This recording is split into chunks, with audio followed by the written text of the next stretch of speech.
Shelter Insurance has covered a lot of miles and a lot of cars and drivers since 1946.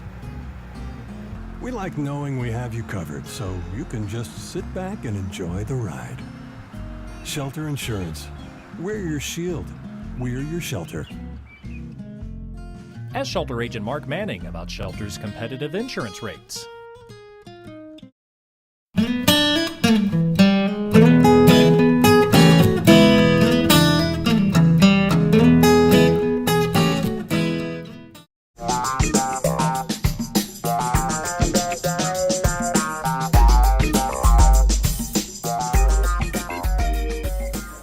Planters Bank, downtown Newport, and with locations throughout northeast Arkansas, north central Arkansas. And one of my all-time favorites, Regina Brown Lake, joins us. And welcome to the program. Thank you, thank you. All right, now I think everybody in the county, everybody in the state, everybody around the world probably knows Regina. But if there's somebody out there that doesn't know you, tell us a little bit about you, where you grew up, just about your family. Tell us a little bit about Regina. Okay, I've been in Newport all my life. I graduated from Newport High School in 1976, almost telling my age. I have one daughter. She's in her, getting ready to start her third year of college. She's done really good. Good deal. She's made the Dean and Chancellor list about every other year. Wow. And I am married, so I'm not single. I have a husband, Robert Lake, and a dog named Iggy. Okay, good deal, good deal. Well, you did tell me that you'd been at Merchants and Planters Bank for 39 years. Regina, first of all, tell us what you do now, and then let's kind of reflect back a little bit and kind of tell us what all you've done in the 39 years that you've been at M&P. Well, I came here almost 39 years ago. It was just really raining that day. I flew in this bank, almost fell down. I think they felt sorry for me. They took a chance on me. And I've been here ever since. I started off in the proof department, and then I've worked in other areas. Right now I'm in bookkeeping. I'm the supervisor and vice president. The bank's been really good to me and my family. When I needed help, the people in the community and the bank has just really rallied around me and took care of me. So what more can I ask for? Regina, a lot of changes as far as the day-to-day banking operation. Talk about some of those changes that you've seen, because in 39 years, I mean, boy, we used to do it. We used to actually bring our money in here and deposit it. Exactly. I remember when I first started, we used to stuff all the statements by hand. We filed checks, stuffed them, and we've had a couple of customers got upset when I didn't mail them checks back. I wasn't quite old enough to use the machine and just drop the checks in the machine. We did ad machines when I came, so that makes me look a little younger. I guarantee. And I mean, almost everything's computer anymore. It is. The technology is a big change, no doubt. It has been. Yeah. In the 39 years and looking back, and I mean, you can't work forever. And have you looked forward any about, how much longer we're going to go? And I know you could go another 39. You started when you were 6 years old. That's amazing to me. You said you were the young person. You started when you were 6, because I know you're 45. You started young, didn't you? I'm sure I'll retire soon, and I really am looking forward to retirement. But I really do love my job. I really do. I enjoy my employees and everybody that work for it, because they're my family. I know them better than I do part of my family. Absolutely. So I come up here and work with good people. I love my customers. When you go in the store and they hear you and they see you, that's the girl from the bank. That's the nicest girl in the bank. But other than that, I mean, I'm not for sure exactly how much longer I'll be here, but I really have enjoyed the bank, and the bank really has been good to me. Well, the bank has enjoyed having you. The community has enjoyed having you here. The community has certainly enjoyed having you as part of this community, and I know your family is dear to my heart and has been and always will be. And we appreciate what you do for us as merchants and planters, people that do business here. I'm a customer. But first of all, I'm a friend. And that's what you are. Exactly. And you're a friend to us. I appreciate you so much for taking time to join us, and congratulations on your 39 years, and I look forward to your next 15. Thank you. Appreciate that. Hey guys, Ben Black here with Ben Black's Custom Lawn Care and Irrigation. Springtime's right around the corner. I know a lot of you enjoy getting outside and planting that garden. If you're having trouble with your tiller this year, or you're wanting to make your garden a little bit bigger spot, give me a call, 870-512-8429. I could come over and till you up a little plot of ground for a very reasonable price. We appreciate your business. We thank y'all for calling. Y'all have a blessed day.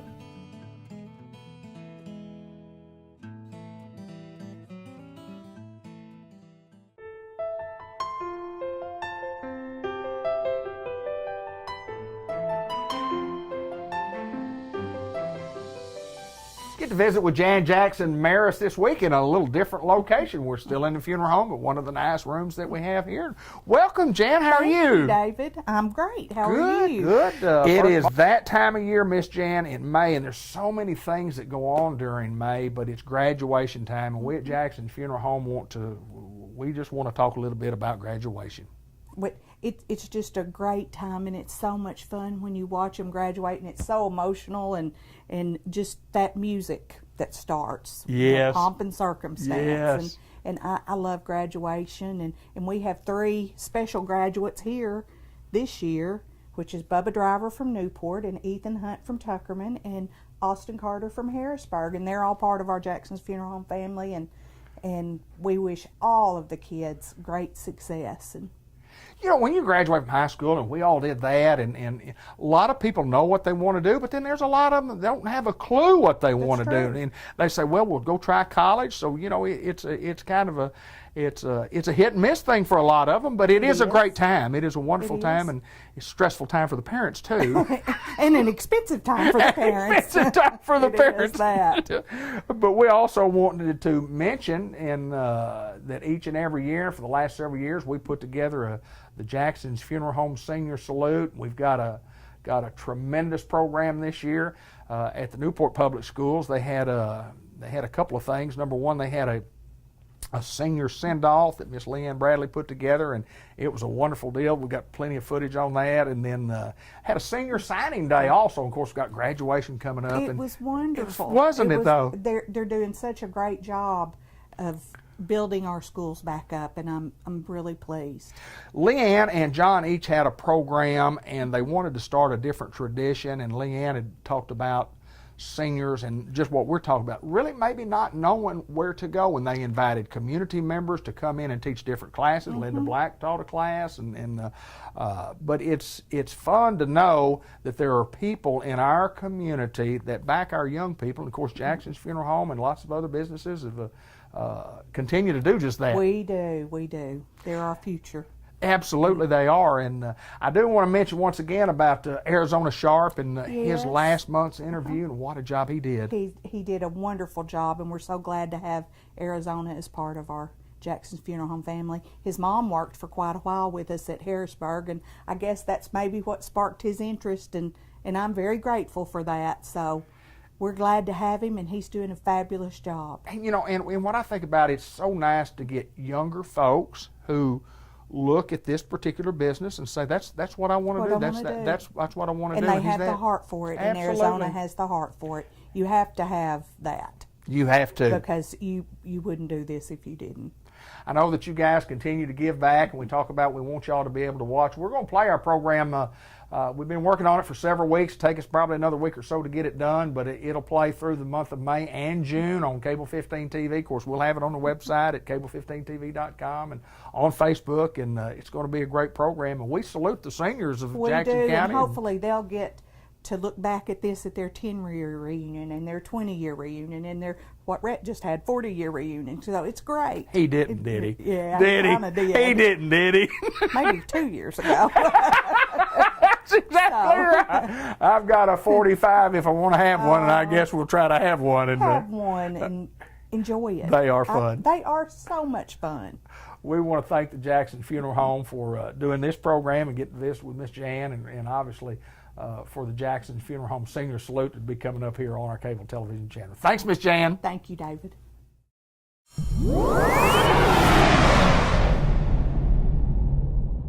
WRMC Medical Complex in Newport, and from the White River Health Systems, we have met Amy Finster before and spoke last month, and we talked about diet, and we talked about nutrition, we talked about diabetes. One of the things we want to focus on now is what's my plate all about? Talk a little bit about what that is. Okay. Well, in 2011, they replaced the My Pyramid that we all grew up learning about our health food groups, and they replaced it with My Plate. They wanted to simplify it, make it a little bit easier to relate to, because everyone knows what their plate looks like. So the idea is to make half of your plate fruits and vegetables, and then the other half be your starch and your protein. So it helps teach people more about portion control, which is a big part of healthy living. Well, remind us how that works. I mean, what do you do? What's the difference between, I know a little pyramid, you get 3 loaves of bread and you get so many calories, and then how did this come about? Where did we get this information? So this information can be found on myplate.gov, Okay. and it's part of the healthy food movement that Michelle Obama came out with. Okay. And it bases everything off of 5 main food groups. So you have your grains, your starches, your protein, your dairy, and your fruits and vegetables. So it just kind of helps people relate more to the plate as a whole instead of all the subsections that the My Pyramid used to have. I've got to ask you this: we have some what I would call test tubes as such that have something in them. Tell me what we have here. So these test tubes kind of represent the amount of fat found in some foods. So for instance, this is the amount of fat that would be found in a chocolate bar with nuts. So that's quite a bit. Wow. That's 14 That's the grams actual of amount fat. of fat content Yes. in that? Yes. They just liquefied it for Wow. for visual effect. But yes, and then right here we have French fries. So that's quite a bit of French fries. So you visualize this, and then you go to order your food, and you second guess it a little bit. I guarantee you do. I do right now. Well, obviously, we'd like to get into what these are. This has very little in it.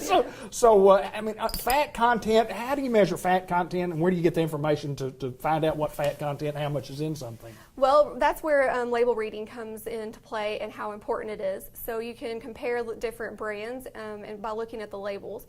So obviously the low-fat and non-fat are going to be the ones that you want to go towards.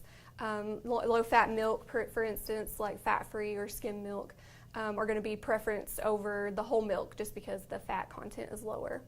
We talked a little bit last month about this being a way of life, and tell your story again about why you're in the position that you are, and how we got to where we're working on this. So over 2 years, I lost 90 pounds with just diet and exercise alone. And I did that by kind of following the My Plate method, by watching my portion sizes. I ate a lot more fruits and vegetables, limited my starches, mainly potato chips because they are addicting, I feel like. So I limited my potato chip intake and increased my fruits and vegetables and got active and moving, and that's how I lost a lot of my weight. So the My Plate is good visual for when you're eating at restaurants as well. So you can kind of picture what your plate is supposed to look like and try to mimic that when you're out making your food choices. When you talk about diabetes and you're talking about diet, and you hear so much, you need to control your diet if you're diabetic. Mm-hmm. You need to control your diet if you're not a diabetic also. Yes. I mean, everybody, it's a way of life. It is a way of life. We talked about that. Yeah, talk about that again. So by monitoring your portion control, you can help not only become healthy, but you can help with your current disease states. So by limiting your portion control, you can help your blood sugar, you can help prevent heart disease, or you can just improve on your already diet that you have. So by making those healthy food choices, it helps lower people's blood sugars, their blood pressures, and it just helps prevent their disease state from getting worse or from you to getting that disease state. So, all right, tell me again, what is all that fat from what? From a candy bar? This one's mixed nuts. Mixed nuts? This one is a chocolate bar with nuts. So, I got to ask you this: sodium fat. What is sodium? What does sodium do? So sodium is found in virtually everything. It's Okay. a preservative, and they tend to put it in a lot of foods. I've even found some flavored bottled water has sodium in it, so that's, again, where that label reading is going to come into an important play, especially someone with congestive heart failure or any kind of heart disease. You want to limit your sodium intake. So, for instance, this right here is pizza. So a pepperoni pizza has this much salt, and this one right here is the fresh carrots. So right, not a lot, yeah. So there's still some sodium in there, but not near as much as what a pepperoni pizza would have. So if anyone does have heart disease or wants to prevent themselves from getting high blood pressure or any kind of heart disease, you want to limit that sodium. We get a lot of the sodium we need in the food that we eat without adding salt at all. So it's important to taste your food before you salt it, and to also make sure you're paying attention to those labels, because sodium is hidden in everything. I'm guilty. I'm the one that puts the salt on there before I taste. I do that a lot. And I think it's so important. We talked about it last month too, just the psychological difficulty that it is to say, I'm going to eat better and I'm going to exercise. But it's a way of life, and you've got to do that. It is a way of life, and you have to treat it not only as, well, I'm going to go on a diet and it's going to start on Monday. You have to go into it as, this is a lifestyle change. I need to become healthy, not only for a couple of months to lose my X amount of pounds, but to live that way for the duration of my life. So when I lost my weight, it was a healthy lifestyle change. So I didn't say I'm on a diet. I'm making this health journey because I want to sustain this over the lifetime. So that's a lot of things about fad diets. You do it for a small amount of time, and then people tend to gain that weight back because they revert back to their old habits.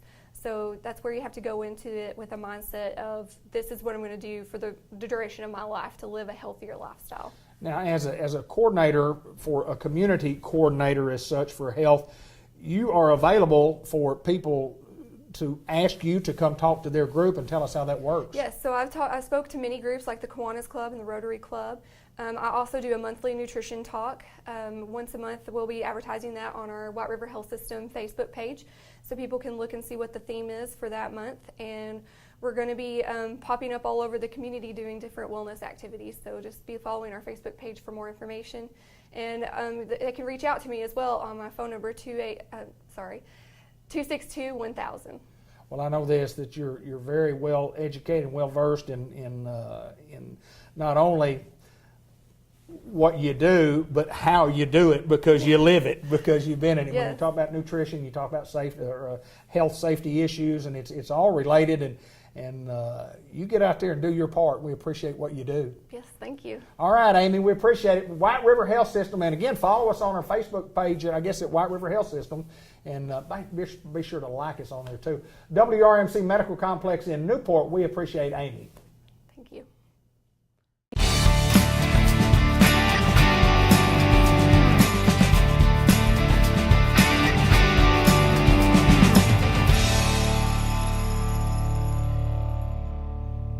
Welcome the NEDC Executive Director, John Chadwell, back to the program. Good to see you, my friend. Good to see you. So we have had a busy Saturday in downtown Newport. We had We a did. lot of activity, had a lot of people show up for our Monster Kids Fest. Tell us a little bit about that, my friend. Well, the Downtown Revitalization and Improvement Volunteer Effort, what most people call DRIVE, downtown group, has put on this summer series, Monster Summer Series. It's kind of taken all of our festivals and all of that stuff and put it in one category. And the first one was Monster Kids Fest. It kicked off the whole thing on May the 4th. And so Saturday we had, I don't know, over 1,000 people down here, kids everywhere, and it was a lot of fun. Thanks to some wonderful sponsors, it's all free to the public, so people could come down here with their kids and have bouncy houses and pony rides and dog shows and magicians and all that kind of stuff. And but it kicks off a whole summer's worth of entertainment, and it's going to include concerts on Saturday nights, some concerts on Tuesday nights. It's going to include movies in the park. Tonight there'll be an art class where 30 people will learn how to do acrylic painting. And each of those things is sponsored by one of our platinum sponsors. And then we have a lot of other sponsors that come in and help us fund the festivals and things like that. And people say, well, why is this so important? Why is this such a big deal? Well, and a lot of people focus on the tourism coming in, and that's one component of it, is tourism coming in. But a bigger component of it is you've got to be a place that people want to live. And part of that is having things to do. Mm-hmm. And it's got to have a diversity of things to do. You got to have a diversity of music. You got to have, you might like country, I might like rock and roll. So if all I did was put on a country concert, one group would come. If all we did was put on a rock and roll concert, one group would come. So you've got to have this diversity of stuff for adults, for kids. because we need to make Newport a place people want to live. We're already making it a place people are working. Sure. And we talked in a previous show about how our earnings per job is the 4th highest in the state and the highest in our region. So we've got high-paying jobs here. We just need the people to live here. And we're seeing some housing development start to go up, and that's a big part of it. We're also seeing a little more commercial development with some businesses like Factory Connection come in. And then we're seeing this things to do. And those things to do are just really, really important, because the economic development work we do, if the paycheck is being taken to another county, we're losing a huge percentage of that. If it stays here, it would be better. But you can't force somebody with a gun to live somewhere. You need to make them want to live there, want to be part of the community. So that's a important part of what we have to make economic development continue. It's got to be attractive. It's got to be attractive. Yeah. And then we've got Grangus that's moved in and is hiring people, and we've got the 2 medical marijuana facilities that have moved in. And you bring these companies in, and the medical marijuana people will probably start hiring, I would guess, sometime around June. Okay. But you bring these companies in, and everybody claps, and oh, we got them, and then they think, okay, the work's done, and the work's really just No, the work starts. Yeah. The work starts then, doesn't it? Yes, sir. You got to figure out how to get utilities to their property. Yes, sir. You got to figure out how to help them with their recruitment. There's all kinds of issues that come up that you begin to work through, and usually it's just these little things that nobody knew, and boom, there you are, you got to deal with it. But I love the fact that Newport is so cooperative when that. We looked at running sewer out to one of the medical marijuana plants, and there were 2 ways we could go. One way was going to cost us about twice as much money. The other way went right across one of our landowners' fields, and was going to put 2 manholes out in his field. Right. Well, that's not real convenient in the middle of your rice or soybean field. Right. But in an effort to help the community, he said, go ahead and do it. Wow. I'll sign off on it, you go ahead and do it. And so we see that kind of cooperation in town, which makes it, in fact, the people that are doing the construction, they're like, man, anybody we ask is like, how can we help you? Sure. And that's something they don't see in every community they go to. In fact, more often than not, they hear, well, it's not my job. That's not my job. And so they don't see that attitude here. But we're doing a lot of work trying to get all those folks up and running while we're still reaching out and recruiting new industry. We've also had the Newport Jackson County Industrial Development Bond Board bought the old Ever Corporation building, and we're getting rid of some environmental issues in there, and then we're going to take that building down and remove that eyesore, clean up that lot, and we'll have it available for anybody who might want to come in and develop some property. Maybe it'll be a customer of Grangus or a customer of Southwest Steel, Sure. a customer of Arkansas Steel, somebody like that can come in and put a facility right there by the people that they're serving. And so it just gives us another tool to have that we can use. Well, there's no doubt that when you look at what we're doing from an NEDC standpoint, we're active. We're very active. We're staying busy. We're continually working on new things, but we're also working on those things that we have here, and trying to improve what we've got. So there's no doubt that your job never ends, does it? It doesn't, but that's part of the fun of it. Is there was a time when they recruited Medallion Foods here years and years and years ago, and they got that 100 and something jobs, and they were excited to get it, and that was great. But the fact that through the years, even before I got here, the community stayed engaged with the company, stayed engaged with them when they were Medallion, stayed engaged with them when they were Ralcor, stayed engaged with them when they went through ConAgra, stayed engaged with them when they became Shearers, and now they've grown from that 100 and something jobs that was recruited years ago to now they're 495 jobs. And so by staying engaged with your local industries, helping them, trying to fix these problems, what you can do is help them grow. And then when another company looks at our community, because they do this, they'll pick up the phone and they'll call the companies that are here.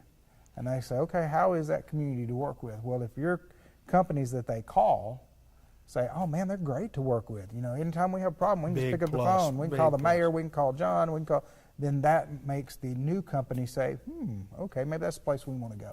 I've said it for many years, and Bud Black and I talked about it on countless occasions when he was alive and working and part of the community. Is amazing. You and I have talked about it on this program lots of time. Amazing how our community works together for the betterment of our little community right here in Newport, Arkansas. There's no doubt it's special to be here.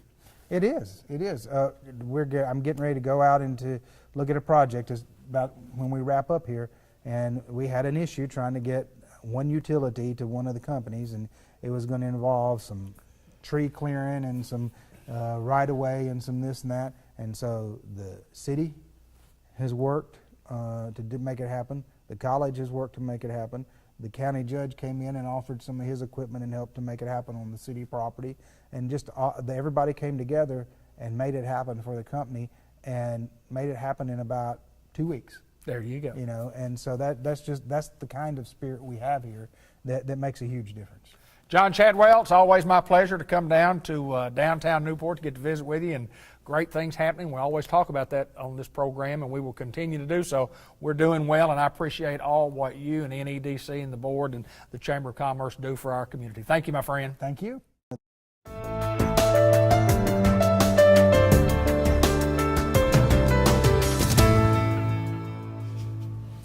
Customized vision care in the Newport Village Mall with Dr. Gavin McDowell. It's always my pleasure to get to see you, sir. Thanks, sir. We're going to have one of the most serious programs that we've ever had here, because we're going to talk about some of the things that are important to us. We're going to talk about babies' eyes and how they develop. We're also going to talk about allergies and some things that are just informative that the general public ought to know. And we wanted to be real low-key today. Morose is the word.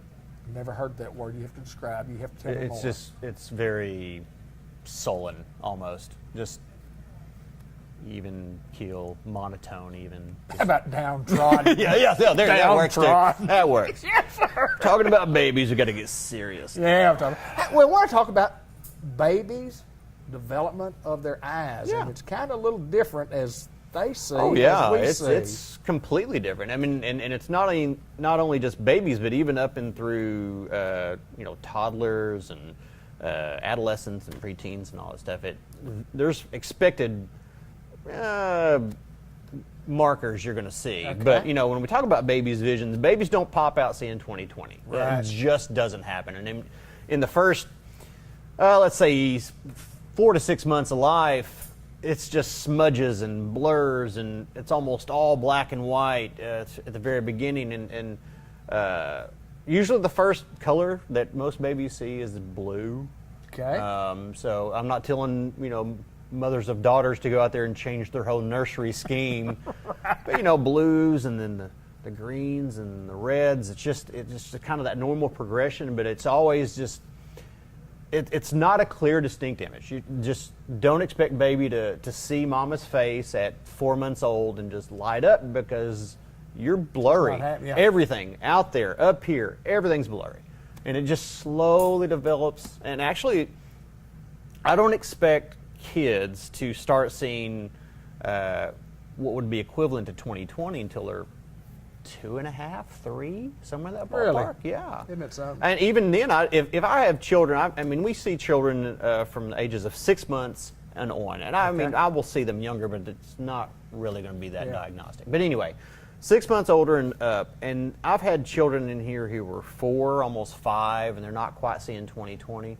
I'm not running around with my hair on fire, or what's left of my hair on fire about it. It's just simply...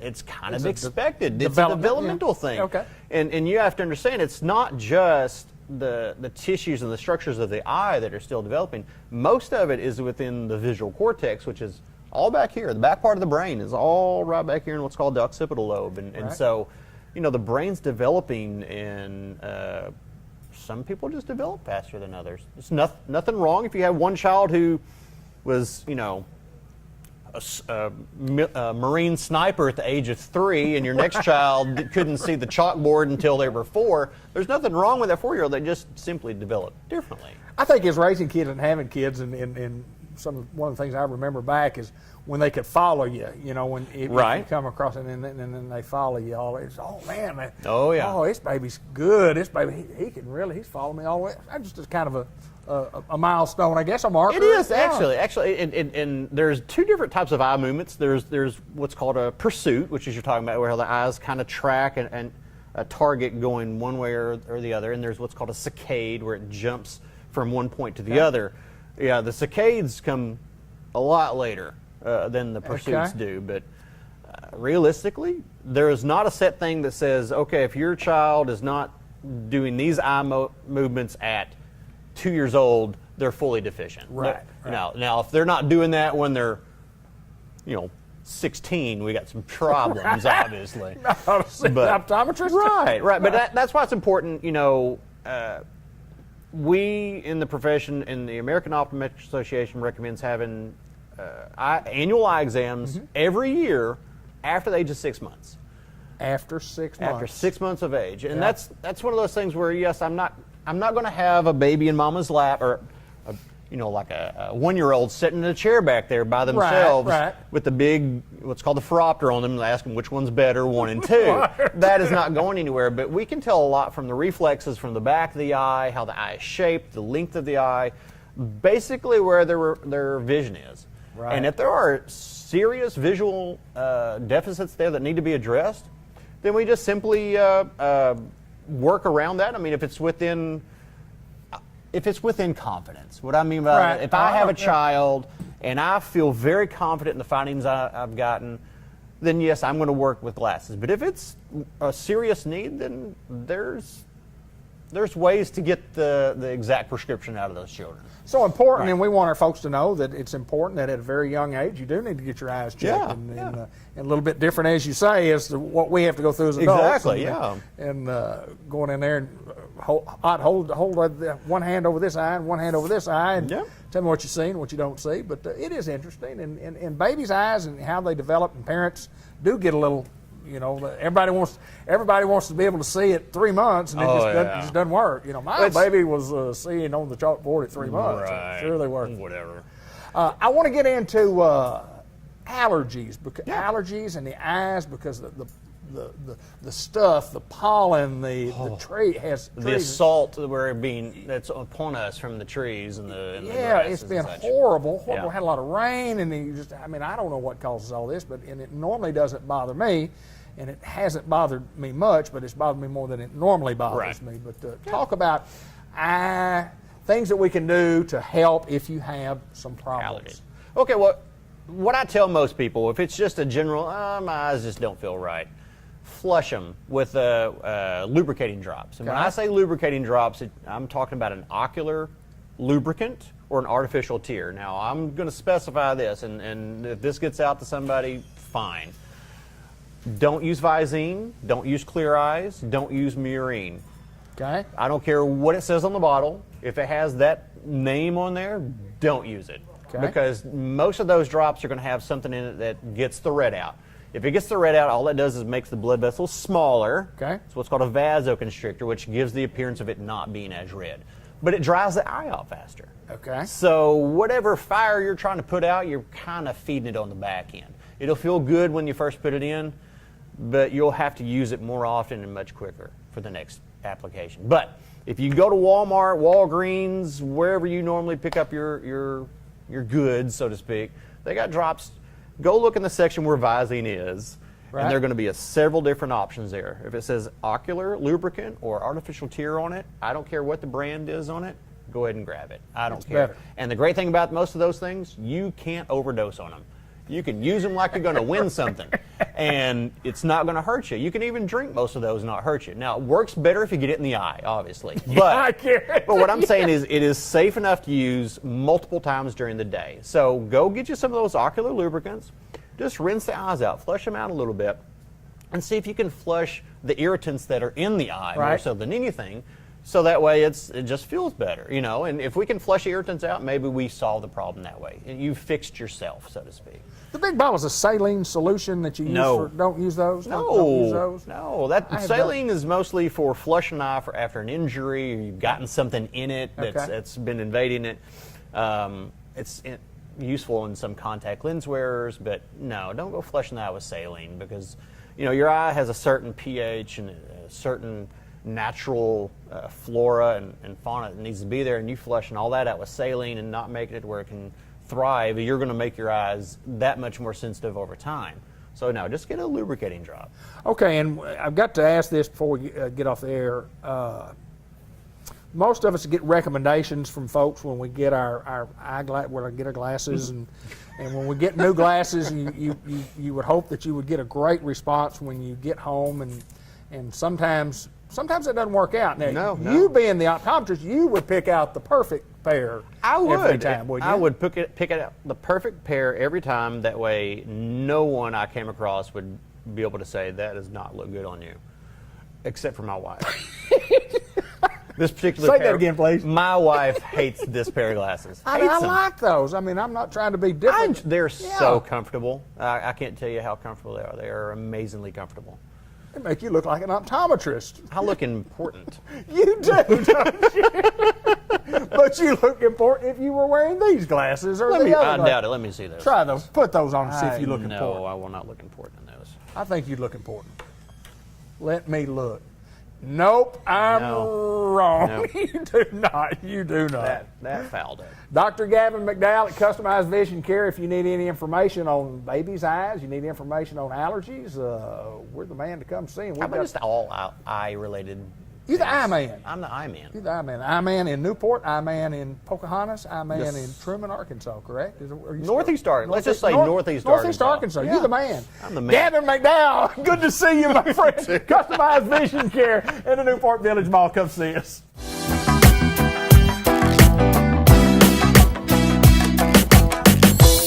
Hello, everyone, and welcome to the May edition of the Farmers Supply Association Agriculture Report. I'm Randy Klopechka, agronomist with Farmers Supply Association. Well, I really don't know where to start this month. We're taping on May the 8th. We're looks like we're heading into a kind of unprecedented planting delay, especially for our rice crop.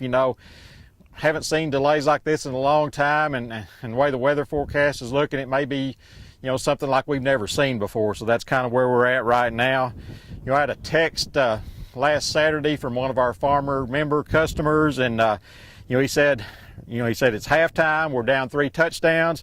He was looking forward to my May report to kind of hopefully give him a pep talk, about the future and things to look forward to. So try to be pretty positive. Hopefully this pattern will break and we can get stuff planted and finished up. But right now it doesn't look real good. As again, we're taping May 8th and there's heavy rain in the forecast, and some of this ground just it's going to take a while to dry out. So we got a ways to go.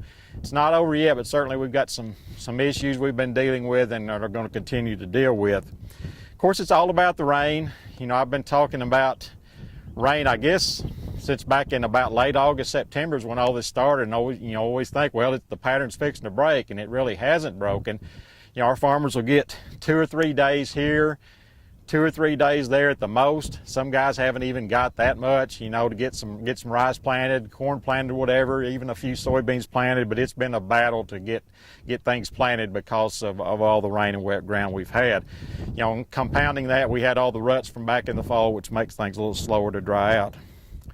Looking at the statewide numbers, our rice is about 46% planted.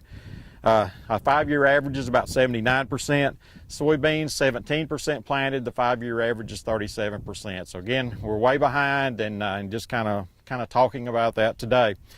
Several things I want to hit on. Most of those are related to the late planting conditions. Some things maybe we need to change up a little bit with late planting, and just some general management that we need to be talking about. First, and I'm going to spend most of my time talking about rice. When we're planting rice late, there are some varieties that are a little better for late planting. We've just noticed this, out in the field, out in the real world.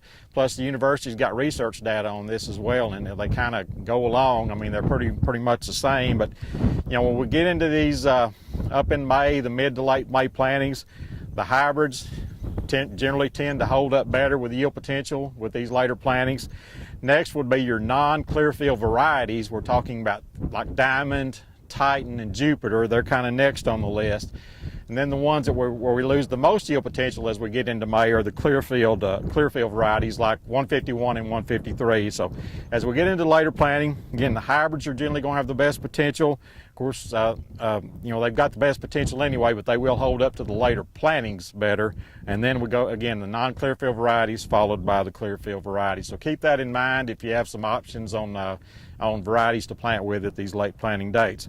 When we get into really late planting, especially at the end of May and early June, we probably want to increase our seeding rate a little bit to compensate maybe for lack of tillering as we get a little later. So, a small increase in seeding rate can help as well. Just a couple of general rice management things right now. One is just staying clean. I've talked the last couple of months about residual herbicides. And the residual herbicides, the fields I've been in, they're working great. All the rainfall just keeps reactivating them, and I'm seeing a lot of clean fields that I'm looking at where these residuals are real active. Most of our guys have overlapped another residual herbicide out there, so if you haven't done that, and we still got some rains in the forecast, keep doing that. We want to keep those residuals active again all the way through flood, so let's keep that in mind. Most of what I'm seeing, the guys either put out Command or a Command Facet combination, either a tank mix of their own or a premix like Obey for that. And some people have gone Command Sharpen as well. Generally with where they're putting the second application out there and trying to overlap another one out there. Facet Prowl has been pretty common. Also Bolero Prowl has been pretty common. There's other options as well. But again, about anything you put out there, when you get rains like this, they're going to stay active and really look good. So that's kind of where we're at with weed control. I think we're looking pretty good there. And last month I harped on the DD50 program, and I mentioned, that a lot of people have gotten away from the DD50 program. The original intent of the DD50, or the main purpose that people used the DD50 back when it began, was trying to, pinpoint that half-inch internode when that was going to be, because, those mid-season fertilizer applications were so critical on those, were more critical on those varieties back in the day. But nowadays, again, we're looking at that final recommended time to apply pre-flood nitrogen. And I think that is, again, so critical. We talked about that last month on this program. That nitrogen should be activated, not just applied, but activated by that final recommended time that's on your DD50 printout. So, and again, Jared Hartke showed a slide with a graph on it that just shows once you get to that date, how quickly these yields drop off, and especially with certain varieties. Like the Clearfield 151 and 153 are the worst drop off, and it happens quicker. Diamond, Titan, and Jupiter, they will drop off as well pretty significantly, but you've got a little more time with them, and the hybrids are a little more forgiving and won't drop off quite as much. So we need to keep this in mind. Try to run those DD50s, or at least be able to. This field up back here behind me that we're looking at, this is a field of Clearfield 153. This was planted on the 3rd day of April. It emerged on the 20th day of April, so I ran a DD50 for it for the 20th of April, and it showed the final recommended time to apply pre-flood nitrogen, if you miss the optimum time, is the 25th of May. So, it's coming up on us here before we know it.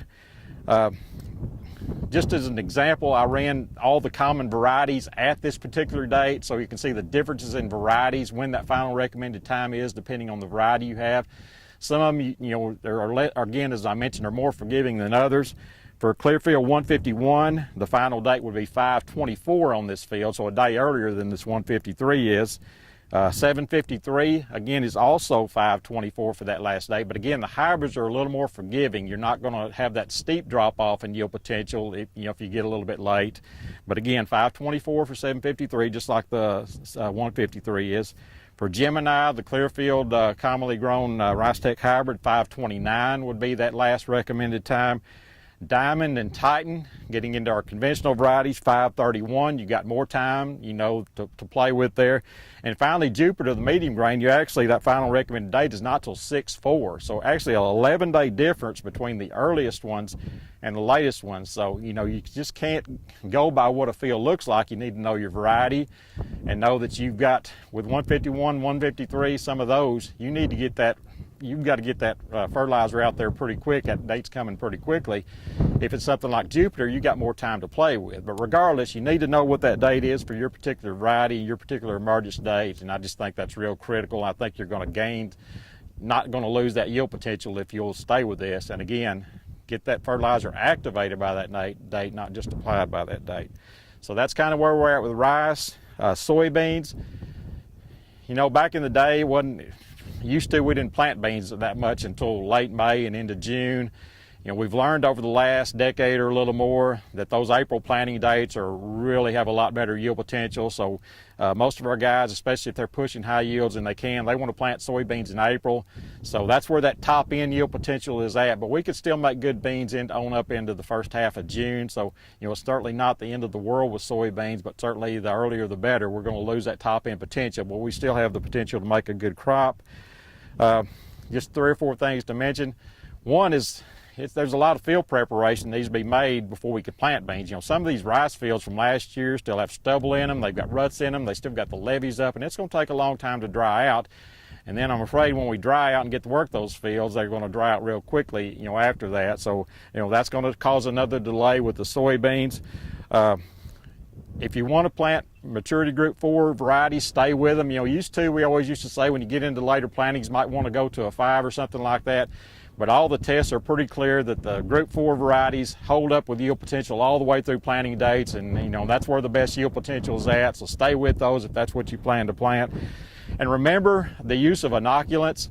This has been pretty well studied over the last few years, and as you get into these late planting dates after May 15th, and as you get into June and July, it's even more pronounced that you need to put inoculants or inoculate your seed with soybeans for these later plantings. You'll definitely see a yield potential or yield increase potential with that. So remember that and get inoculants on these seed as we plant in these later planting dates. So that's kind of where we're at right now. Again, as I always say, hopefully things will be better by the next report, and I'll talk to you again in June.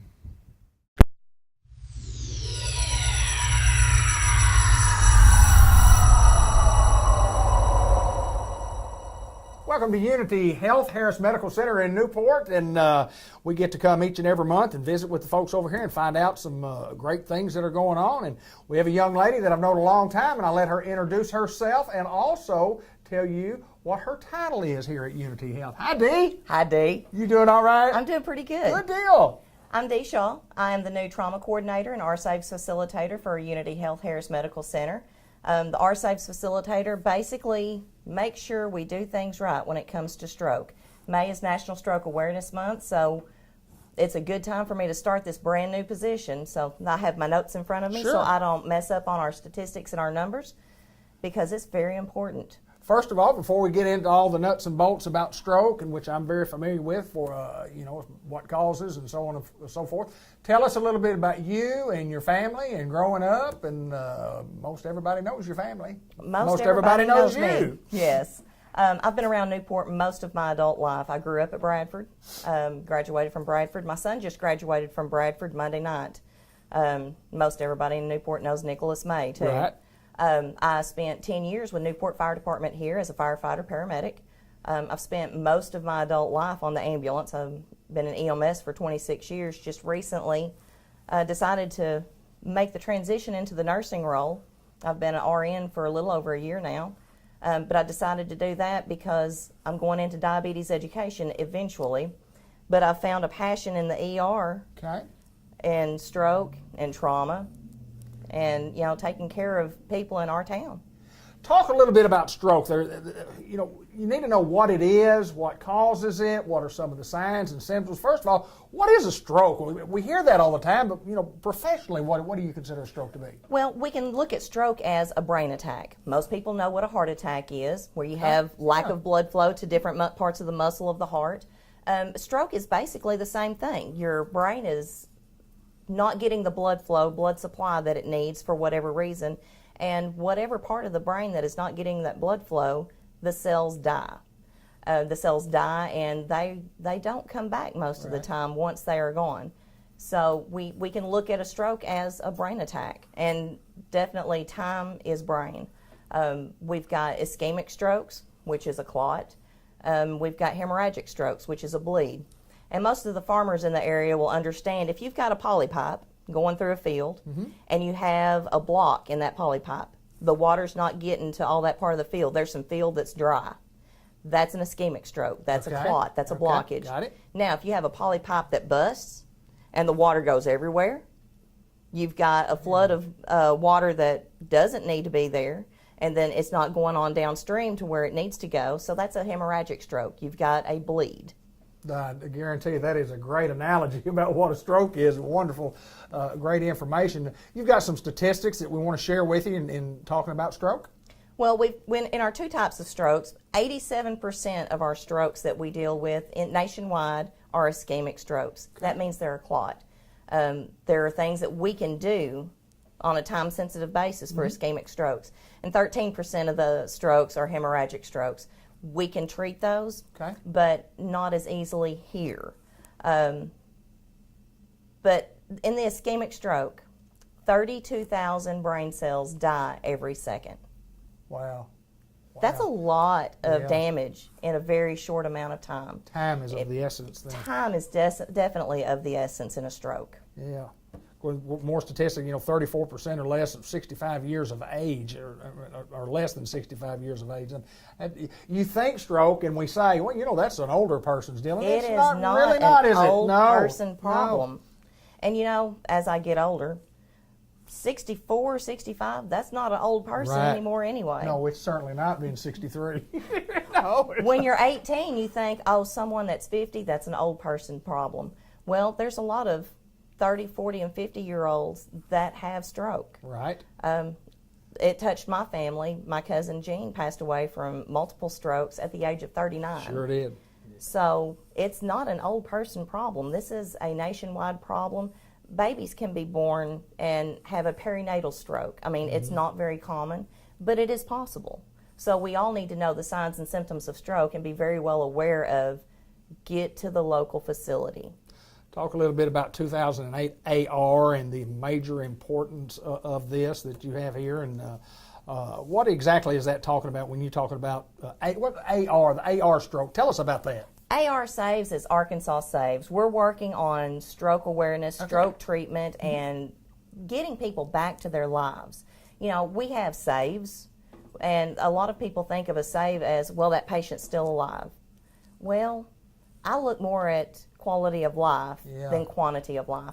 Is that patient going to be back in the community? Is that patient going to be part of the community? Is that patient going to be functional in the family and functional at work? So that's what we're working for, is to get people back to their lives like they were, or as close as possible to they were before the stroke event. New program set up here at Unity Health? Is this Well, we've had our saves here for quite some time. Okay. But it is something that in 2008, Arkansas was #1 in stroke, death, and disability in the nation. Really? #1. That is not something that we want to be first in. Yeah. We are now #7 in stroke, death, and disability in the nation. We have dropped that far, and it is mainly because of the AR Saves program, because we are actually getting treatment to people in our small areas. We don't have to send them to Little Rock, Jonesboro. We don't have to send them somewhere with a big neurological center before they get their treatment started. We can start their treatment right here in Newport. Most small critical access facilities can start the AR Saves treatment. They are all AR Saves Hospital. They have the medicines. And we have telemedicine, where we have a neurologist on the screen in front of the patient looking at the patient. Wow. The nurses are the hands of the neurologist. We're going through and doing the neuro checks. We're checking, the hand drifts, the strength, the speech coordination, the muscle coordination. And that neurologist can watch as we do the scan and the assessment for the neurologist. He or she can watch and say, okay, yes, this is a candidate for the medication, TPA or Alteplase, to, let's bust up this clot. You bet. You bet. Talk a little bit about impacts of stroke, risk factors, so on and so forth, and things that we need to look for if, first of all, let's talk about the impacts of it. Well, a third of the people with stroke go home with no lasting effects. 1/3. That's a great percentage. That's a pretty good percentage. That's a good percentage. Yeah. It was not like that in 2008. Okay. It was nowhere near that high. So we've made leaps and bounds towards that. 1/3 of the people go to a nursing home, though. Okay. So That's the on same the other number end. of people that go home go to a nursing home. And 1/3 of the people go to the funeral home. Wow. Man, when you put it that way, those numbers are kind of... Yeah, that's You're telling- that's a good number to go home, but it's also a big number to go to the nursing home and a big number to go to the funeral home. It is that. I want to talk a little bit about risk factors and what determines what should we look at, or what are the risk factors for stroke? High blood pressure. Number one. High blood pressure is major in stroke. Also smoking. Right. Smoking is, it's a vice for so many people. And so many people say, well, I don't cough. I don't have this problem. I don't have that problem from smoking. You can have so many problems from smoking that you don't have any idea that are building up in your body until, oh my goodness, the horrible event has happened. So smoking is a modifiable risk factor. That means you can't change your age, you can't change your gender, you can't change these I'm born with inherent factors. Smoking is a modifiable risk factor. That is the number one modifiable risk factor for stroke. Diabetes. Now, my son is a type 1 diabetic. Okay. That's not modifiable. There's a lot of people that are type 2 diabetics that could control their diabetes with diet and exercise that do not. Uncontrolled or unmanaged blood sugars are a big risk factor for stroke. Right. Also, physical inactivity, obesity. Obesity is the bane of our existence. Excessive alcohol, illegal drug use, anything that's going to put chemicals in your body that do not need to be there is a risk factor for stroke. And also, one thing that is a risk factor is sleep apnea. Yes, I knew that. I did know that. Yeah. Sleep apnea is a risk factor. It is a risk factor for atrial fibrillation. Yes. It is a risk factor for stroke. It's a risk factor for heart attack. So if you have sleep apnea, if your partner is punching you all of the time because you snore, yes, you need to address that. You need to get with your primary care physician or your provider and say, listen, I snore like a freight train. My spouse or my significant other says they can't sleep. I'm exhausted. If your body can't rest, your body can't function. Right. Sleep studies, and they'll tell you, and you Yes. get it done. They'll say, yeah, you probably Yes. have sleep. Oh, disorders of some kind or the other. Talk a little bit about some stroke symptoms. How do we know we're having a stroke? Well, right now we are using the Be Fast mnemonic. Be Fast is balance. Okay. If someone is uncoordinated, if they have an unsteady gait, if they're stumbling around, and that's not normal for them. Right. Now, I'm clumsy. Just, I am graceful, not really. If they have an uncoordinated, unsteady, shuffling gait that is not normal for them, that's the balance. We want to look at eyesight. Okay. If you have a sudden change in eyesight, if you have dark spots, blindness on one side, your vision is completely blurry, that is a symptom. We look at the face. Is the face drooping on one side or the other?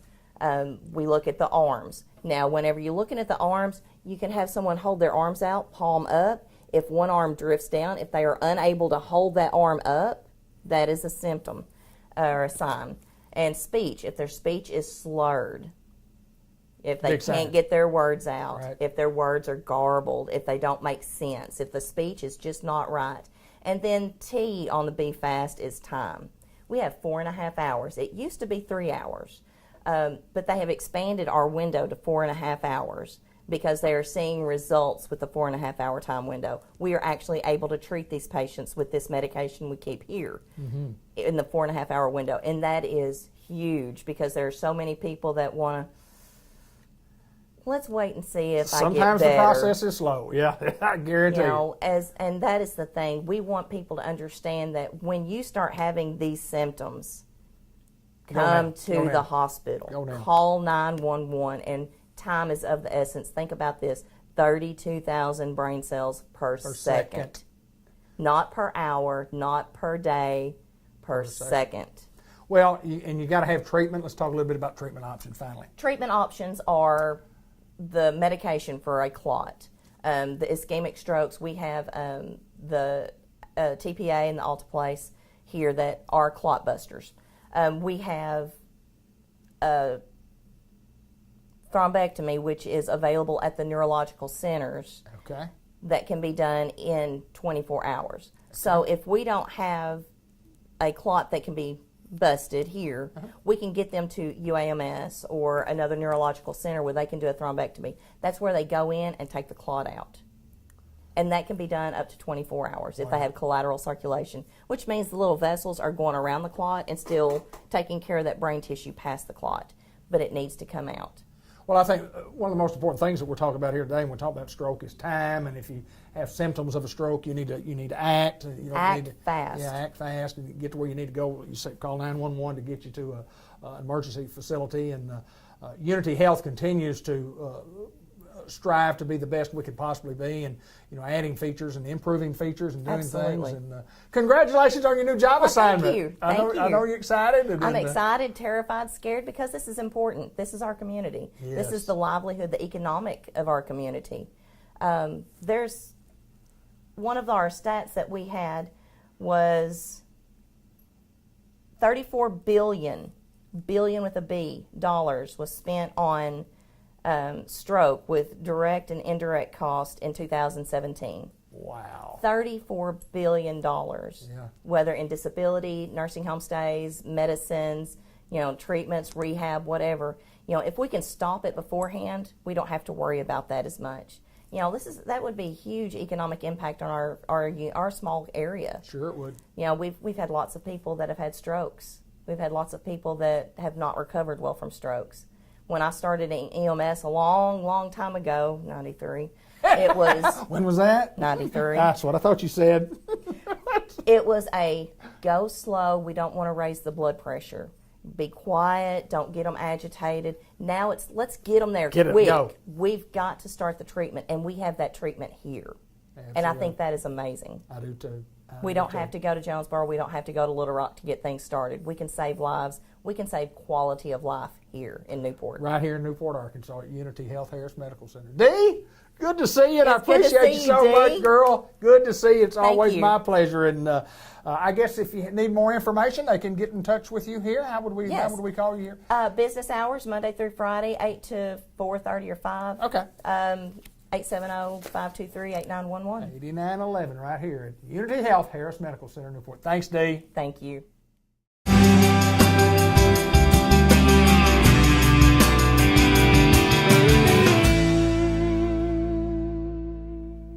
St. Michael's Place, Pecan Street in Newport, Arkansas, and we have some special guests with us today. And first of all, we have Jay Cox and Gerald Carlisle that join us each and every time. Got a couple of special guests today, Jay.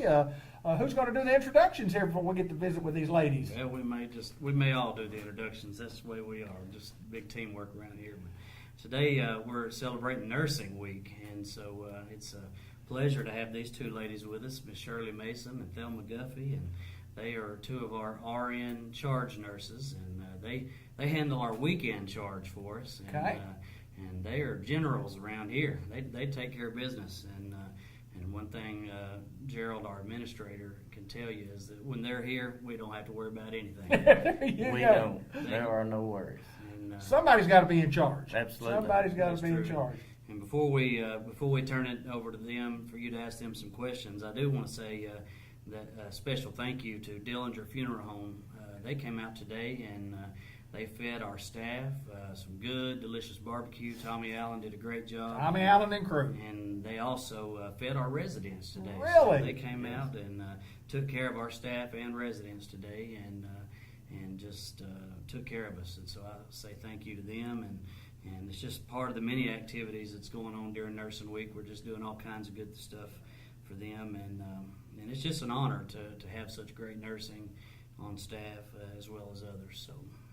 Well, we'll just start out, and whoever wants to go first can. We want to find out a little bit about you, ladies. So, one of you tell us about yourself. Well, we've both been a nurse a long time. I got my license in 1958. Really? Wow. 1958. And the world has completely changed since then. Nursing is a different kind of thing today. Back at the time I graduated, we didn't have telemetry.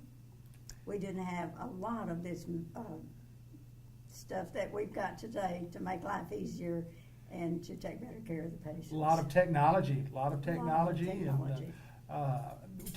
me about, you talking about 1958. Tell us about, are you from here? You grow up here? Tuckerman, Arkansas. Good deal. And I've got to ask you this. you talk about 1958, been a few years ago, but and talk about the technology and everything has changed. Why nursing? Why did you decide to get into nursing? Well, our counselor at school had us fill out forms, and she said I could be a librarian, a school teacher, or a nursing, and I didn't want to do the first two. That's a good way to pick out a career. I don't want to do those other two. I want to do those other two. Well, you know, in all fairness, in during that time frame in our life, there weren't just a lot of opportunities for women to get into the workforce, and but certainly nursing has been one of those that even has, you know, there's a lot of males in nursing now, lots of males in nursing, but what do you generally do? Tell us what you generally do for a weekend. What do you do on a weekend? I work weekends. Right. Well, I mean, what do you do here on the weekends? What are your job responsibilities? To see that everybody that's here does their job. Right. And if they don't do it, then we help them and show them how. That's show and tell. Show and tell. tell. Let me ask She you. politely pushes them in the right direction. Well, let me tell you what. There's always wisdom. There's Right. always a lot of it is wisdom and experience, and no doubt when you've been doing this since 1958, that there's lots of things that you can teach a lot of folks, and we just appreciate those folks that take care of other folks. We know it's a passion. It's a passion for both of y'all. Talk a little bit about to me, but why you got into nursing. Okay, I'm Shirley Mason. I graduated from nursing school in 1964. As Ms. Thelma said, many changes have come about since then. Now, let me say, patients have not changed. There you go. The human race has not. Technology has, procedures have, but people have not.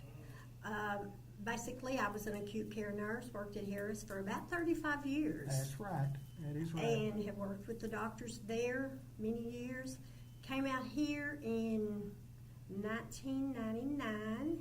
I was ADON here at that time, but then I left and went on, worked up at Batesville for quite some time after that. Okay. On the weekend, we are here to take care of the residents. We're here to take care of residents, but ultimately we care for families as well.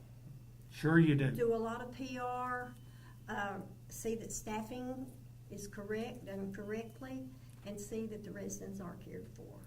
And that's our goal. What's changed in nursing in your time, you know, besides that technology? I mean, you say, I mean, the big thing about it, what hadn't changed is taking care of patients. I mean, that obviously hadn't changed, but you've seen a lot of change in the field. I have.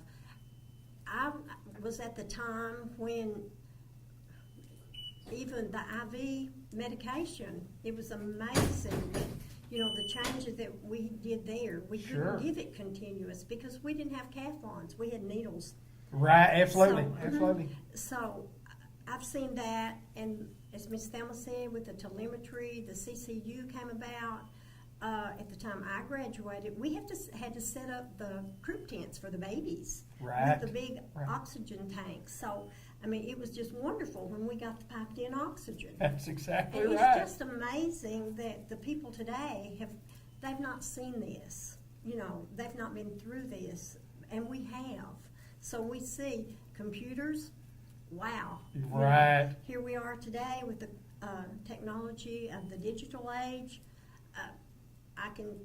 Advantages and disadvantages there, but still the people are the same, and they still have to be cared for the same, no matter what the technology is. Well, I know a lot of nurses and been around nurses, you know, all my life. My daughter-in-law's a nurse, and I know that you have tremendous satisfaction in what you do. Ms. Thelma, talk about the satisfaction that you have. Well, if you're able to make somebody else feel good, then it makes you feel good. And that, as Shirley said, that's our goal, is to make the patients feel better physically, mentally, and spiritually. So how many hours, y'all come in on what days, and how many hours a day are you here during the weekends? Okay, we're here on Saturday and Sunday. Okay. We come in and work 8 hours each day. Wow. Because long-term care requires that we have an RN for 8 hours for every 24-hour shift. Now, that's minimum, of course. Now, if we need to stay longer or if we need to come back, you know, we'll come back, help them serve supper if need be, or just whatever. Sure. We take care of the job.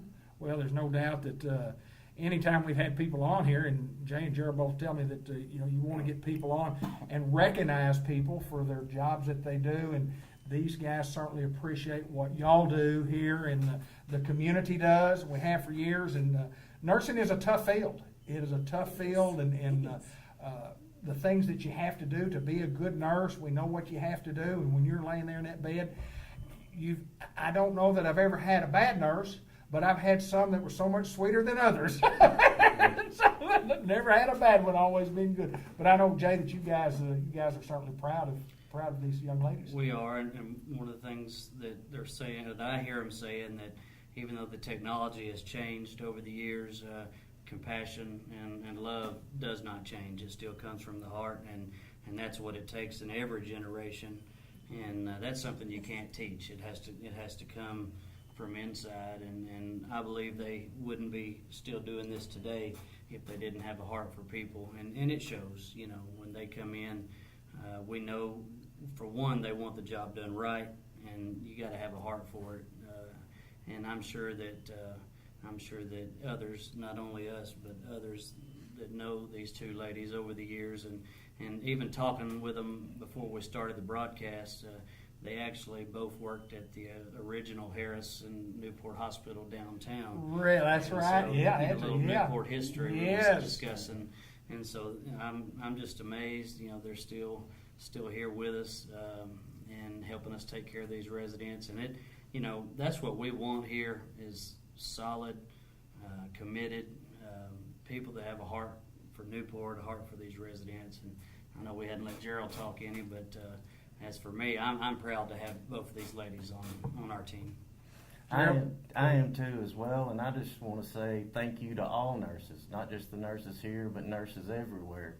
I've had a lot of experience with nurses for a really long time, not from an administrative standpoint, but from being a patient for a long time.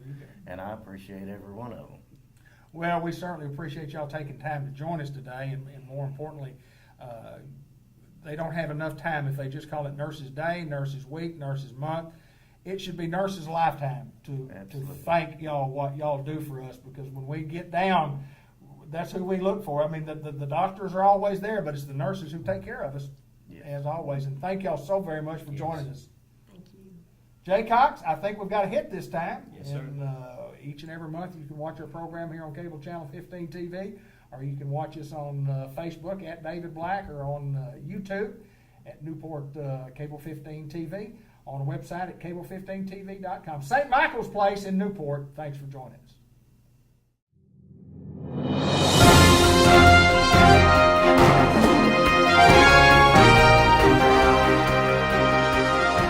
This is Mr. Ted Hall. He's from White River Area Agency on Aging. He's located in Batesville and Newport and lots of other counties throughout the community. But your main office in Batesville, and welcome back to the program. I'm right here. Hey, it's good to be here. How's Mr. Ted Hall? Well, I'm good. Been busy as this time of year, and we're in Little Rock a lot as we have the legislature meets, and they are doing the work for the state of Arkansas. They pass laws, and those of us that are involved in senior care, then certainly we have an interest in really what is going on with senior care and how are the laws that are being passed affect us. And so there's one particular law, David, that we want to talk about this morning, and it's called House Bill 1821. And this is a bill that would really help those of us in aging, and also folks that deal with disabilities, also folks that deal with behavior health and those kind of things that deal with senior care and disabilities and those kind of things. So we're paying attention to that today because this is important to us, because it would ask the Department of Human Services to go forth every 2 or 3 years and just review our costs, what it takes to run the businesses of taking care of seniors. And David, we have lots of rules and regulations that we must follow, and we continue to have rules and regulations that require more of us, which in turn we have to pass those costs on. But with the problem that we have, David, is we can't pass those costs along because we have a set rate. Right. And so we just want the Department of Human Services and the governor and the folks just to review House Bill 1821 and see if we could get a law in place that would require Department of Human Services to give us a look every 2 or 3 years in our cost analysis, and that way we're not down there bugging them about rate increases, and they can this is a fair way to do this. So for people that work again with people that are in senior care and disability and behavioral health, this will give us a way and an avenue that we can communicate and show DHS exactly what we do as far as serving the people here in our 10-county area, and in particular Jackson County. And so anyway, it's important that that we're able to operate and that we can provide the services, but it does cost money to do that. Well, not only does it cost money, but also you have to have some checks and balances along the way to make sure that's exactly what we're talking about here. We have no problem with that. Absolutely. And so it's that's what we're talking about. So yeah, we just want to make sure that we're able to continue to serve our clients, but at the same time, it does cost money to do that. So I guess that's on my bandwagon today, David. But we do want people to know if they need senior care and if they have questions, and we get this every day, David. That's a really neat thing, is that we can help you, and it may not be services that affect us. We may recommend that the person needs to go on to the nursing home, and they don't necessarily know how to do that. Sure. So we can actually connect folks within the nursing home. We can help people if they need to go and rehab and they need to go to the nursing home and then go back home, and then we can provide services. We can provide services for folks that are coming out of the hospital that need some care for a short period of time, and those kind of things. So there's lots of ways that we can help seniors. So if they have questions, give us that call here at our main office, 870-612-3000, and we'll help them. And we've been in business, Dave, for over 40 years. Long time. And a long time before I got here. Yes, but sir. We just want to make sure that we're maintaining a good quality care for our seniors, and they deserve that. As they get older, and David, I kind of feel that some days when I wake up. Absolutely. So I understand all that very well, and so it is important to support our seniors. It's important that we support our senior centers throughout our different counties, and you just would be surprised, David, just the fact that someone that can go to a senior center and not only get a meal, but they can visit with other people. Fellowship. And many times they've lost their loved one, and they need a place to socialize and talk about just things that make them feel better, just being around people. So that's what we do, David, every day, and we just want to make sure that again that we're serving the people in our 10 counties here at White River Area Agency on Aging. I think you guys do a wonderful job, and I just want to hit on one thing. You talk about the senior centers, and Margaret Goodman, who's working over to one in Newport, and yes. And I was talking with Margaret not too long ago, and we discussed things of how important is it. She said, "Well, it's just fun. It's fun." Yes. And if seniors can have some fun, boys, it's a good reason to get out of the house. I was over at Newport the other day, and they were playing beanbag baseball. Yes, sir. And now they had people on this side of the room, this side of the room, and they were getting up there, and it was just like, I'm an old coach, and they were, Margaret was right there coaching. Yes, sir. She was right there coaching everybody. She's a good one. That she is. But anyway, we appreciate it. All right, Mr. Ted Hall from White River Area Agency on Aging.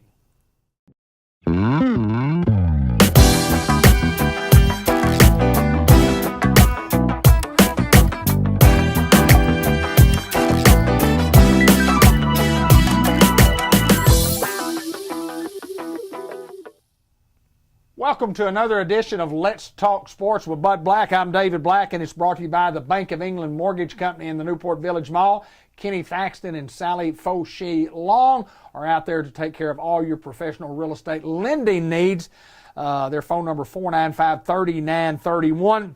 Member FDIC, equal housing lender. Bank of England Mortgage Company. If you're looking for a loan for a home, you're looking at homes, but you really don't know where to go to find the money or talk to talk to Kenny and Sally, because I promise you this, these folks will lead you through the process and they'll help you get financing, and then you'll have the money to go buy the home and make the offer on the home. So Bank of England Mortgage Company, when it comes to home lending right here in Newport, Arkansas, the home folks.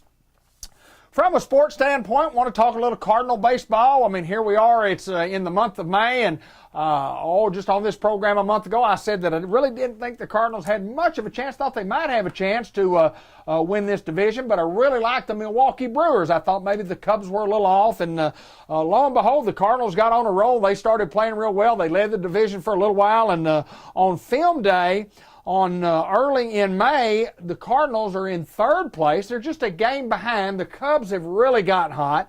The Cubs are 8-2 out of their last 10. Milwaukee 8-2 out of their last 10, and the Cardinals are 4-6 out of their last 10 baseball games going into tonight's contest, which we filmed on a Wednesday. And I think the Cardinals may be playing Pittsburgh coming up. I think that would be right.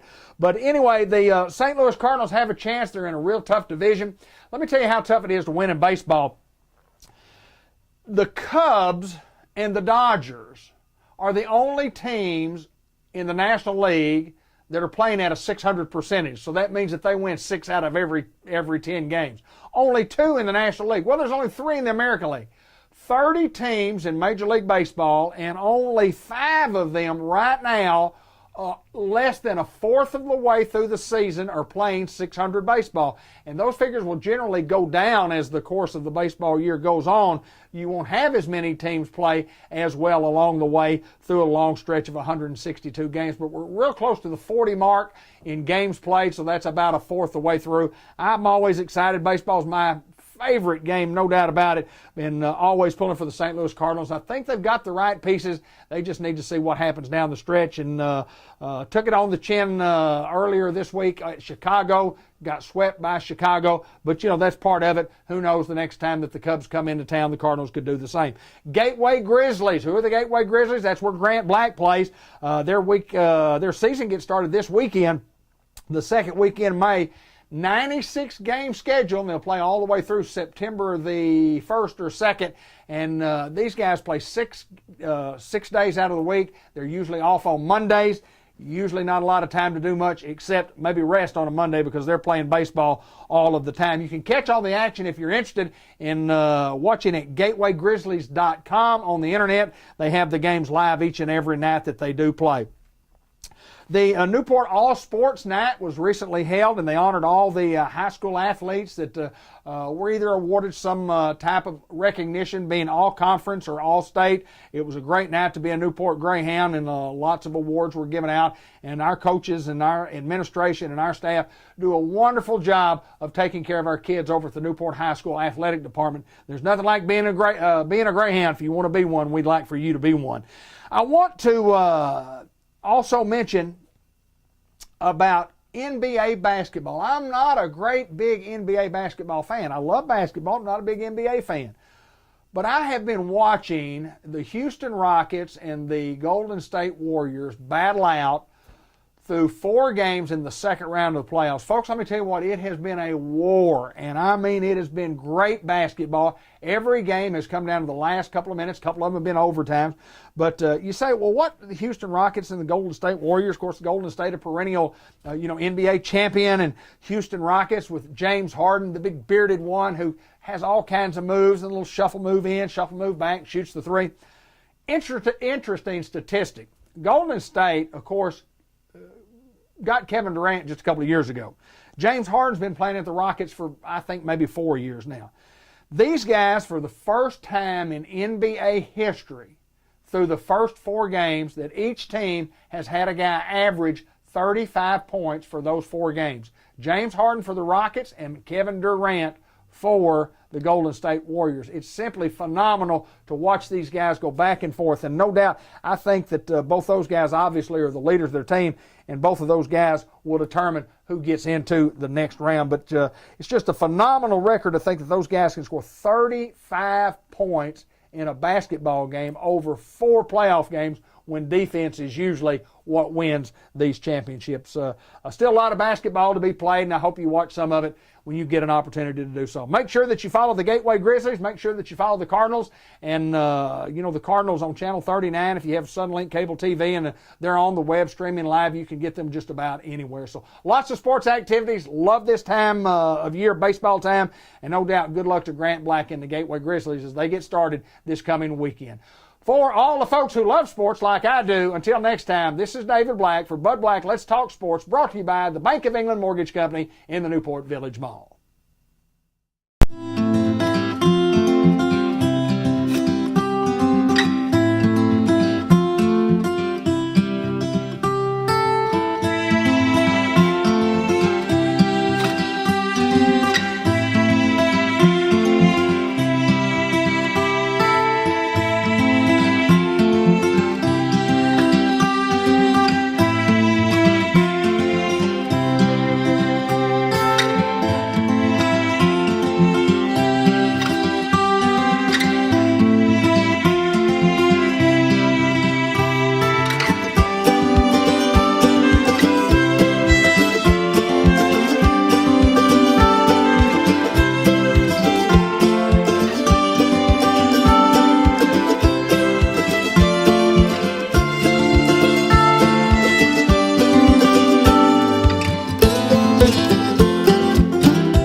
Pleasure it is to get to visit with Mr. Scott Lancaster, who is the legal counsel of Bad Boy Mowers up in Batesville. And welcome, my friend, to the show. Well, welcome to Bad Boy. I tell you what, it's an impressive place when you pull up to Bad Boy and you look at what I remember is just a couple of little small buildings, and we've done a lot of growth, and we'll talk a little bit about that. But first of all, remind the folks a little bit about Scott Lancaster and your raising and where are you from, and talk a little bit about your family. You bet. Well, as you know, I grew up over in Newport. Yes, sir. and lived all of my childhood over there, and left in 1985 after I graduated from Arkansas State to go to Little Rock and go to law school. Graduated from law school.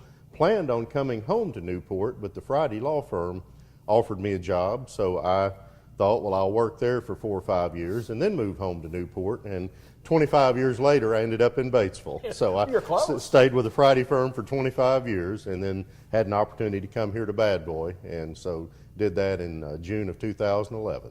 Well, and you had done a little work for Bad Boy prior to coming on full time. And then when you got here, I mean, it's been a tremendous experience for you. Kind of talk about the experience for working for a company like Bad Boy. Well, it's absolutely wonderful. Yeah, I had represented Bad Boy since their early years and had watched them grow from a very small company to a very successful, continually growing company. So when they gave me the opportunity to come here, I was really excited about doing that, because as successful as they had been, I thought they had still just scratched the tip of the iceberg. And that's turned out to be the case. That's correct. It's just continued as a phenomenal growth. It's a great Arkansas entrepreneurial success story. Talk a little bit about the early history, kind of how the place got started, and how the development has we have gone from just originally building and trying to build a mower Right. to building, how many did we see on the wall just as we... Well, we're up to 27,300 as of today. For the year. You know, the neat historical perspective is you look at Bad Boy opening in 2002 here in 20,000 square feet, of which they only used about 10,000 square feet. Right. Wondered what they'd ever do with the second half of that building, and we've got 1.4 million square feet. Wow. Now, they started with 9 employees. We've got, we'll bump 800 here in the next few weeks as we continue to create jobs. The first year Bad Boy was in business, they built, I think it was 273 mowers the entire year. We'll build about 500 today. We're Right. building 500 a day right now.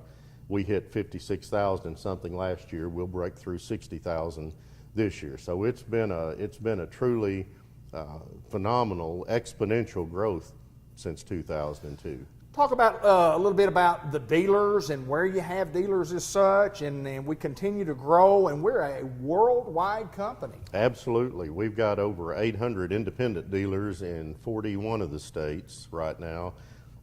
Arkansas, Missouri, Oklahoma, all around here, over to the East Coast, Mississippi, Georgia, Alabama, Florida, all up the East Coast, even up into New York and up in that area, and then out west, even into Colorado and some of those states. And then we've also got a great relationship with Tractor Supply Company, and we're in over 1,200 of their stores. Wow, fantastic. So, yeah, including my favorite state, California. There you go. Being facetious, of course, a lawyer's nightmare to sell things in California, but we do it, so, and works out well. But great relationship with our dealers, great relationship with Tractor Supply. What's on the horizon for Bad Boy? Where do you go from here? Well, we're just going to keep doing what we're doing as much as we can for as long as we can. We'll continue to look at export opportunities. We are worldwide. We're in Australia. We've done some things in Europe, and we're looking at revisiting the European market with the expectation that we'll do some exporting over there,